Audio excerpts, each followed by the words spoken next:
और कानपुर कांड में लगातार कई बड़े खुलासे हो रहे हैं। यह भी कहा जा रहा है कि विकास दुबे के घर की दीवारों में हथियारों को छुपाया गया था। घर में बंकर की भी जानकारी पुलिस को मिली थी। बिजली कटवाने के लिए भी फोन की जांच की जा रही है। आईजी मोहित अग्रवाल ने यह भी बताया है कि विकास दुबे के घर को क्यों तोड़ा गया, क्योंकि कई प्रश्न इसके बारे में पहले से पुलिस से पूछे जा रहे थे। और इस वक्त आईजी कानपुर मोहित अग्रवाल जी हमारे साथ सीधे जुड़ रहे हैं। बहुत बहुत स्वागत है आईजी साहब आपका। और सबकी निगाहें आपकी तरफ इसलिए लगी हैं क्योंकि इतना बड़ा कांड हुआ, तो उसके बाद पुलिस का एक्शन क्या होगा, कहां पर चूक हुई, यह फिलहाल सेकेंडरी है इसकी पड़ताल करना। प्राथमिकता यह है कि विकास दुबे कैसे पकड़ा जाएगा, उसको लेकर किस स्तर पर प्रयास चल रहा है। सबसे पहले दर्शक यही जानना चाहेंगे आपसे।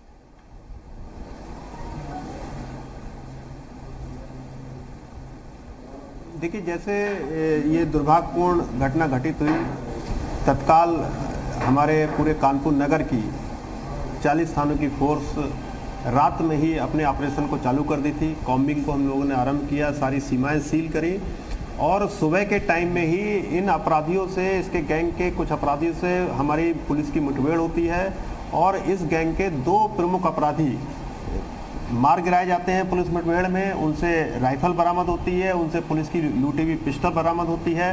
और आज जो है एक दूसरी मुठभेड़ में एक इनका अन्य साथी जिस पर 25,000 रुपये का रिवार्ड था, वो पुलिस से मुठभेड़ में घायल हुआ है। अब उसको गिरफ्तार करके उसका इंट्रोगेशन किया जाएगा, जिससे ये पता चलेगा कि इस घटना को किस प्रकार से इन्होंने अंजाम दिया, किसने इनको सूचना उपलब्ध कराई थी पुलिस के मूवमेंट की, और इस पूरे घटनाक्रम में कौन कौन से अपराधी संलिप्त थे। जो अभी तक हम लोगों ने इस घटना में 21 अपराधियों को आइडेंटिफाई किया है, जिसमें से 2 मारे जा चुके हैं, एक आज गिरफ्तार हो गया। 18 शेष अपराधियों पर इनाम घोषित किया गया है और पुलिस की टीमें लगातार अपनी छापेमारी की कार्रवाई कर रही हैं और मुझे उम्मीद है कि अतिशीघ्र इन अपराधियों को भी गिरफ्तार कर लिया जाएगा। बिल्कुल, लेकिन विकास दुबे के बारे में हम ये भी देख रहे हैं कि जो इंडो नेपाल बॉर्डर है वहां पे भी आप लोगों ने पोस्टर चस्पा किए हैं, वहां पे भी सघन चेकिंग की जा रही है। क्या ऐसी आशंका है कि नेपाल भाग सकता है, या कुछ ऐसी भी खबरें हैं कि शायद नेपाल की तरफ रुख कर गया है विकास दुबे? आपके पास क्या जानकारी है?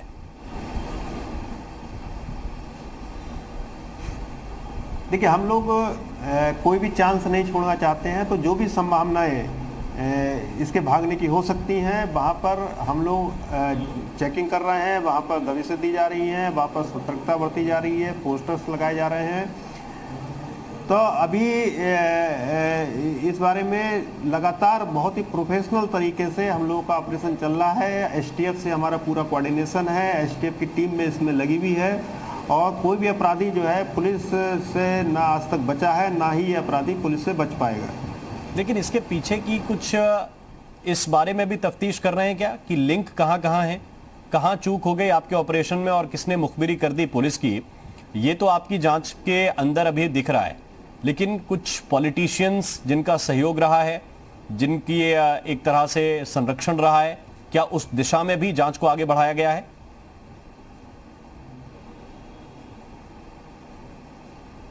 नहीं, बिल्कुल जो है, एक तरफ हम अपनी ये जांच कर रहे हैं कि किस माध्यम से इस व्यक्ति को पुलिस के ऑपरेशन की जानकारी हुई और पुलिस के मूव करते ही इसने अपनी पूरी तैयारियां वहां पर कर ली। छतों पर अपने गैंग के सदस्यों को मोर्चा लेने के लिए इसने बुला लिया और वो लोग हथियारबंद होकर के मोर्चा ले लिए, जेसीबी लगा करके रोड को ब्लॉक कर दिया। इसका मतलब है कि थाने से जब ये फोर्स चली, इसकी पूर्व सूचना इसको अच्छी तरह से थी, तो इसकी पूरी जांच हो रही है। इसमें पूरा हमारा चौबेपुर थाना के हर सिपाही और हर कर्मचारी हमारे जांच के घेरे में है और भी आसपास के थाने जिनको इस ऑपरेशन की सूचना थी, उनके कर्मचारियों को भी जांच में रडार पर लिया गया है। जहां तक संरक्षण की बात है जी, इस बारे में भी मैं बिल्कुल स्पष्ट करना चाहूँगा, यदि कोई भी व्यक्ति ऐसे अपराधी को संरक्षण देगा तो चाहे वो कितना भी रसूख वाला हो, वो अपने को जेल की सलाखों के पीछे ही पाएगा। बिल्कुल। एक प्रश्न ये भी मोहित जी बार बार उठ रहा था कि क्या ये पुलिस की झुंझलाहट है या गुस्सा है कि आपने बुलडोजर चलवा दिया विकास की संपत्ति पर? क्या इसको लेकर कोर्ट से आदेश लिए गए थे? इसके पीछे क्या वजह थी?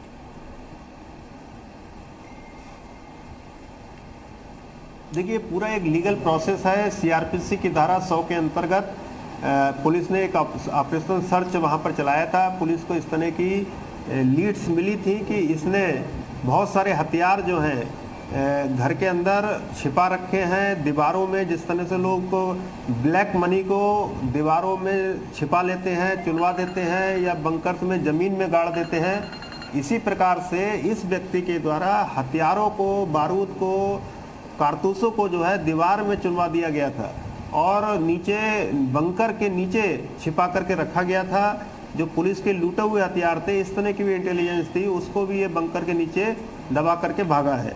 इसी इंटेलिजेंस के आधार पर पुलिस ने कानून के तहत जो है इसके मकान में सर्च ऑपरेशन किया, खुदाई करी, कुछ दीवारों को तोड़ करके देखा गया और उसमें जब पुलिस को और कारतूस और हथियार बरामद हुए तो पुलिस ने और दीवारें भी उसकी तोड़ी और भारी मात्रा में इस ऑपरेशन में पुलिस को सफलता मिली है। काफ़ी हथियार, गोला बारूद, ग्रेनेड इत्यादि वहां से बरामद हुए हैं। किस तरह के वेपन्स है जिससे कम से कम ये पता चले लीगल तरीके से कि विकास का कहां नेटवर्क हो सकता है? किस तरह के वेपन्स पुलिस ने अब तक बरामद किए हैं उसके ठिकाने से?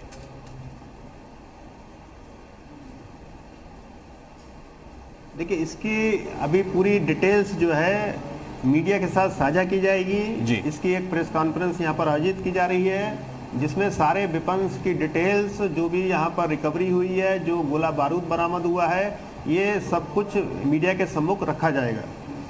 जी, लेकिन आईजी साहब, एक जो बड़ा प्रश्न है वो पुलिस के अंदर के तंत्र को थोड़ा सा दुरुस्त करने का है।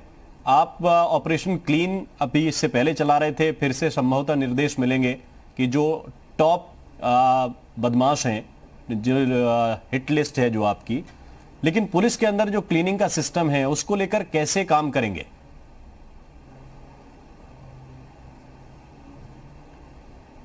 बिल्कुल, ये भी एक बहुत बड़ी चुनौती है कि जो पुलिस विभाग में क्रिमिनल एलिमेंट्स घुस आए हैं, जो विभाग के लिए कम, अपराधियों के लिए ज़्यादा काम कर रहे हैं, ऐसे लोगों को चिन्हित करना, उनके विरुद्ध कार्रवाई करना, उनको विभाग से बर्खास्त करवाना, उनको जेल भिजवाना, ये पुलिस के लिए सही में एक बड़ी चुनौती है और इस पर भी हम लोग लगातार काम कर रहे हैं। इस प्रकरण में भी जितने भी लोग हैं इनको जेल भेजा जाएगा। इससे पूर्व भी बहुत सारे पुलिसकर्मी जो अपराधियों से मिले हुए थे, हम लोगों ने जेल भेजे हैं। तो हम अपने कर्मियों को भी जेल भेजने से नहीं हिचकेंगे यदि उनकी कोई आपराधिक संलिप्तता पाई जाएगी। तो सभी जो उस थाने से जुड़े हुए लोग हैं, सभी के सीडीआर, कॉल डिटेल्स वगैरह आप लोग खंगाल रहे हैं, जानकारी ले रहे हैं उस संबंध में?